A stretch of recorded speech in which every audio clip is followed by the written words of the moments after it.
თანამედროვე ციფრულ ეპოქაში ტექნოლოგიები ურთიერთობის, კომუნიკაციის და თვითგამოხატვის განუყოფელ ნაწილად იქცა.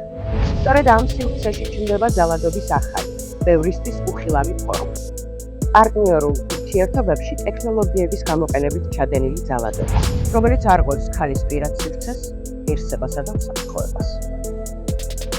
პარტნიორულ ურთიერთობებში ტექნოლოგიების გამოყენებით ჩადენილი ძალადობა გულისხმობს ქცევების ერთობლიობას, როდესაც მოქმედი ან ყოფილი პარტნიორი იყენებს მობილურ ტელეფონს, სოციალურ ქსელებსა და სხვადასხვა ონლაინ პლატფორმებს ქალის კონტროლის, თვალთვალის, დაშინებისა და შანტაჟის მიზნით. პარტნიორულ ურთიერთობებში ტექნოლოგიებით ჩადენილი ძალადობა სხვადასხვა ფორმით იქნება.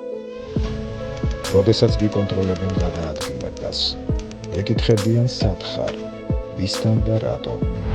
როდესაც ითხოვენ შენს პაროლებს ან ამოწმებენ შენს ტელეფონს.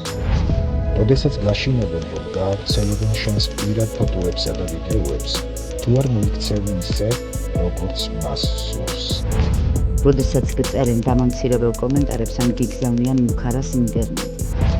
როდესაც აკონტროლებენ შენს ფინანსურ ანგარიშებს, ხედავენ შენს გადარიცხვებს ან ზღუდავენ ფულზე წვდომას. როდესაც შენზე ავრცელებენ ცუდ ცნობებს, ამახინჯებენ ფაქტებს, ან ქმნიან ყალბ ვიდეოებსა და ფოტოებს რეპუტაციის შევახვის მიზნით.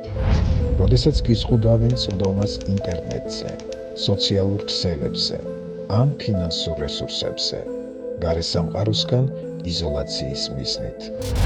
გახსოვდეს, ციფრულ სივრცეში კონტროლი და დაშინება ძალადობაა. ამოიცანე, ისაუბრე.